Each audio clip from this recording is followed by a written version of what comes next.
ಸಂಸಾರ, ಸಮಾಜ, ಪ್ರಪಂಚ ಎಲ್ಲದರ ಒಂದು ಪರಿಕಲ್ಪನೆ ಏನು ಅಂದರೆ ಸಕ್ಸಸ್ ಅಂದ್ರೆ ಏನು, ಗೆಲುವು ಅಂದ್ರೆ ಏನು, ಮನುಷ್ಯ ಗೆದ್ದಿದ್ದಾನೆ, ಸಾಧಿಸಿದಾನೆ ಅಂದ್ರೆ ಏನು, ಅವನು ಒಳ್ಳೆ ಹೆಸರು ಮಾಡಿದ್ದಾನೆ, ಎಲ್ಲರ ಬಾಯಿನಲ್ಲೂ ಅವನ ಹೆಸರಿದೆ, ಕೀರ್ತಿ ಇದೆ, ಫೇಮಸ್ ಆಗಿದ್ದಾನೆ, ಕೀರ್ತಿ ಇದೆ, ಅವನು ಪ್ರೆಸ್ಟೀಜ್ ಇದೆ, ಪವರ್ ಇದೆ, ಹಣ ಇದೆ, ಅವನಿಗೆ ಎಲ್ಲ ಅಧಿಕಾರ ಇದೆ. ಇವೆಲ್ಲನೂ ನೋಡಿ ಜೀವನದಲ್ಲಿ ಗೆದ್ದಿದ್ದಾನೆ ಅಂತ.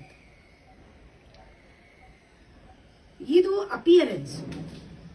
ವಿವೇಕದಲ್ಲಿ ನೋಡಿದಾಗ ಪ್ರಾರಂಭದಲ್ಲಿ ಎಲ್ಲವೂ ಚೆನ್ನ, ಅದು ಬರ್ತಾ ಬರ್ತಾ ಬರ್ತಾ ಏನಾಗುತ್ತೆ, ಇದು ಕೆಲಸ ಆಗ್ತಾ ಇರೋದು ಇಷ್ಟು ಪಡ್ಕೊಂಡಿದ್ರು ಕೆಲಸ ಆಗ್ತಾ ಇರೋದು ವಿಲ್ ಪವರ್ ಇಲ್ಲ, ಈಗೋಗೆ ಸ್ಯಾಟಿಸ್ಫೈ ಆಗ್ತಾ ಇರುತ್ತೆ. ಯಾತಕ್ಕೆ ಸ್ಯಾಟಿಸ್ಫೈ ಆಗಬೇಕು ಅಂದ್ರೆ ಒಳಗಡೆ ಡೀಪ್ ಅನ್ಫುಲ್ಫಿಲ್ಮೆಂಟ್, ಡೀಪ್ ಫ್ರಸ್ಟ್ರೇಷನ್, ಇನ್ಸೆಕ್ಯೂರಿಟಿ ಇವೆಲ್ಲ ಒಳಗಡೆ ಇರೋದ್ರಿಂದ ಆ ಥರ ಸಕ್ಸಸ್ಗೆ ಹೋರಾಟ, ಹೊಡೆದಾಟ ನಡೀತಾ ಇರುತ್ತೆ. ಇದು ಸಕ್ಸಸ್ ಕಾಣುತ್ತೆ, ಆದರೆ ಮನುಷ್ಯನ ಏಳಿಗೆ ಇಲ್ಲ. ಅಲ್ಲಿ ಯಾವ ಮನುಷ್ಯನಿಗೆ ಹೆಸರು ಎಲ್ಲವನ್ನೂ ಸಂಪಾದಿಸಿದಾನೋ, ತಾನೇ ಸಂಪಾದಿಸಿದಾನೋ, ವಿಲ್ ಪವರ್ ಇಂದ ಸಂಪಾದಿಸಿದಾನೋ, ಹೊಡೆದಾಡಿದಾನೋ, ಹೋರಾಡಿದಾನೋ, ಕಷ್ಟಪಟ್ಟು ಎಲ್ಲರಿಗಿಂತ ಎಲ್ಲರನ್ನು ಮೆಟ್ಟಿ ನಿಂತಿದ್ದಾನೋ, ಅದಕ್ಕೆ ಬಹಳಷ್ಟು ಅವನು ಸರ್ಕಸ್ ಮಾಡಿರ್ತಾನೆ. ಅವನಿಗೆ ಕೊನೆಯಲ್ಲಿ ಒಳಗಡೆ ಬಹಳ ಟಯರ್ಡ್ ಆಗಿರ್ತಾನೆ. ಅವನು ಆ ಸಕ್ಸಸ್, ಎಲ್ಲರೂ ಸಕ್ಸಸ್ ಅಂದ್ರೂ ಕೂಡ ಅವನು ಒಳಗಡೆ ಇನ್ನೂ ಏನೋ ವಾಯ್ಡ್ ಇದ್ದೇ ಇರುತ್ತೆ. ಆದ್ರೆ ಇದೆಲ್ಲ ಸಿಗಲ್ವಾ? ಇದೆಲ್ಲ ಸಿಕ್ಕೋದು ಬೇಡವಾ? ಖಂಡಿತ ಸಿಗತ್ತೆ. ಹೆಸರು ಸಿಗತ್ತೆ, ಕೀರ್ತಿನೂ ಸಿಗತ್ತೆ, ಅಧಿಕಾರನೂ ಸಿಗತ್ತೆ, ಎಲ್ಲವೂ ಸಿಗತ್ತೆ. ಅದರ ಹಿಂದೆ ಹೋಗದೆ ಅದನ್ನು ಗುರಿ ಮಾಡಿಕೊಳ್ಳದೆ ಇದ್ದವನಿಗೂ ಸಿಗತ್ತೆ. ಈ ವ್ಯತ್ಯಾಸವನ್ನ ನಾವು ನೋಡಬೇಕು. ಗೆಲುವು ಏನು ಹೊರಗಡೆ ಕಾಣೋದ್ರಲ್ಲ, ವಿವೇಕದಲ್ಲಿ ನಾವು ಯಾವ ರೀತಿ ಇಷ್ಟನ್ನು ಅನುಗ್ರಹವಾಗಿ ಒಂದು ಉಡುಗೊರೆಯಾಗಿ ಅದನ್ನ ಕಾನ್ಸಿಕ್ವೆನ್ಸ್ ಆಗಿ ಗಿಫ್ಟ್ ಆಗಿ ಪಡ್ಕೊಳ್ತೀವಿ, ಇಷ್ಟೂ ಸಿಗತ್ತೆ. ಖಂಡಿತ ಸಿಗಲ್ಲ ಅಂತಿಲ್ಲ. ಇದಿಷ್ಟೂ ಕೂಡ ಈ ಗೆಲುವು ನಮ್ಮ ಗುರಿ ಆಗಿರೋಲ್ಲ. ಈ ಗೆಲುವು ನಮ್ಮನ್ನು ಹುಡುಕೊಂಡು ಅರಸಿ ನಮ್ಮ ಗೆಲುವಾಗಿ ನಮಗೆ ಬರುತ್ತೆ. ಇದಕ್ಕೆ ಬೇಕಾಗಿರೋದು ನಂಬರ್ 1 ಇನ್ನರ್ ಗೈಡ್.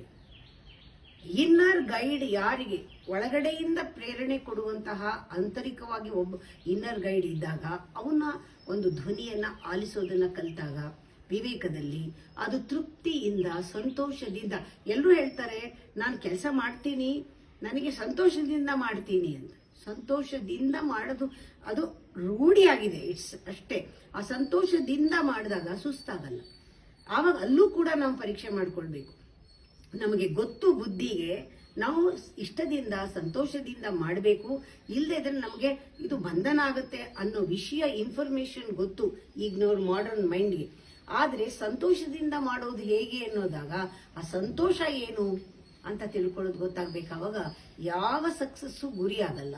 ಆಗ ಇನ್ನರ್ ಗೈಡ್, ಇಂಥವ್ರಿಗೆ ಯಾರು ವಿಲ್ ಪವರ್ ನಲ್ಲಿ ಕೆಲಸ ಮಾಡ್ತಾರೋ ಅವ್ರಿಗೆ ಇನ್ನರ್ ಗೈಡ್ ಸಿಗೋದೂ ಇಲ್ಲ, ಇನ್ನರ್ ಗೈಡ್ ಇಲ್ಲವೂ ಇಲ್ಲ.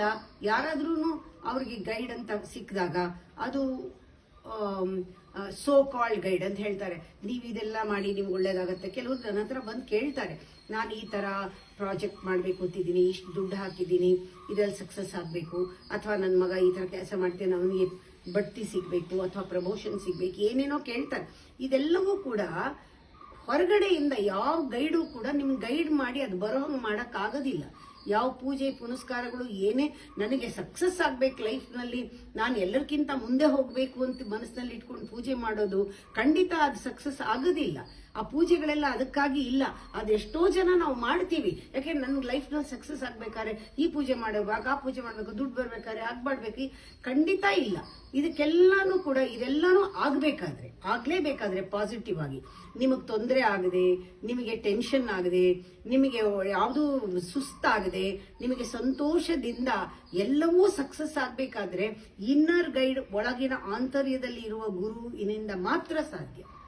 ಹೊರಗಡೆಯಿಂದ ಯಾವ ಗುರುನು, ಯಾವ ಪೂಜೆನು, ಯಾವ ದೇವ್ರು, ಯಾವ ಒಂದು ಪದ್ಧತಿ ಪ್ರಕಾರಗಳು ನೀವು ನಡುಗಿಸ್ಕೊಳ್ಳೋದು ಅದನ್ನು ಕೂಡ ಹರಿಸ್ಕೊಳ್ಳೋದು ಕೂಡ ನಿಮ್ದು ಆಗೋದಿಲ್ಲ. ಅದು ಆಗಿದ್ರೂ ಕೂಡ ನಿಮ್ಮ ವಿಲ್ ಪವರ್ ಇಂದ ಆಗಿರುತ್ತೆ. ಅದಕ್ಕೊಂದು ಲಿಮಿಟ್ ಇದೆ. ಅದಾದ್ಮೇಲೆ ಸುಸ್ತಾಗತ್ತೆ, ಎಲ್ಲವೂ ಕರ್ಮವೇ ಆಗ್ಬಿಡುತ್ತೆ, ಬಂಧನವೇ ಆಗ್ಬಿಡುತ್ತೆ. ಪ್ರಪಂಚ ಎಲ್ಲ ಸಕ್ಸಸ್ ಅಂದ್ರೂ ಕೂಡ ನಿನ್ನೊಳಗಡೆ ಅನ್ಸಕ್ಸಸ್ಫುಲ್ ಅನ್ಫುಲ್ಫಿಲ್ಡ್ ಸೈಕಾಲಜಿ ಉಳ್ಕೊಳ್ಳುತ್ತೆ. ಅದಕ್ಕೆ ಇದಿಷ್ಟು ಸಿಗೋ ಹಾಗೆ ಸಾಧ್ಯ. ಆದ್ರೆ ಒಳಗಡೆಯಿಂದ ಶಿಫ್ಟ್ ಆದಾಗ ಇನ್ನರ್ ಗೈಡ್ ಅನ್ನ ಯಾರು ಇಟ್ಕೊಳ್ತಾರೋ ಒಳಗಡೆಯಿಂದ ಅವರು ಸಂತೋಷವನ್ನ ಇನ್ನೂ ಹೆಚ್ಚು ಪಟ್ಟು ಯಾರು ಹಂಚಬಹುದು ಇಷ್ಟು ಸಕ್ಸಸ್ ಸಿಗತ್ತೆ. ಆ ಸಕ್ಸಸ್ ಏನು? ಈ ಹೊರಗಡೆಯಿಂದ ಸಿಗೋ ಸಕ್ಸಸ್ ಏನು? ಒಳಗಡೆ ಸಕ್ಸಸ್ ಆಗಿ ಹೊರಗಡೆ ಸಕ್ಸಸ್ ಡಬಲ್ ಸಕ್ಸಸ್ ಯಾವ ರೀತಿ? ತನ್ನಲ್ಲೂ ತನ್ನ ವ್ಯಕ್ತಿತ್ವದಲ್ಲೂ ವಿಕಾಸ ಮಾಡಿಕೊಂಡು ತನ್ನಲ್ಲೂ ಬಂಧನ ಇಲ್ಲದೆ ಬಿಡುಗಡೆಯಿಂದ ಒಳಗಡೆನೂ ಮುಕ್ತಿ, ಹೊರಗಡೆನೂ ಒಂದು ಯಶಸ್ಸು. ಒಳ ಹೊರ ಎರಡನ್ನೂ ಯಾರು ಮ್ಯಾನೇಜ್ ಮಾಡಬಲ್ಲ ಅವನಿಗೆ ಇನ್ನರ್ ಗೈಡ್ ಇದ್ದಾನೆ ಅಂತ ಅರ್ಥ. ಎಲ್ಲರೂ ನಾವು ಆಶ್ರಯಿಸಿ ಹೋಗ್ಬೇಕಾಗಿರೋ ಏಕೈಕ ಒಂದು ಸ್ನೇಹಿತ ಅಂದ್ರೆ ಇನ್ನರ್ ಗೈಡ್.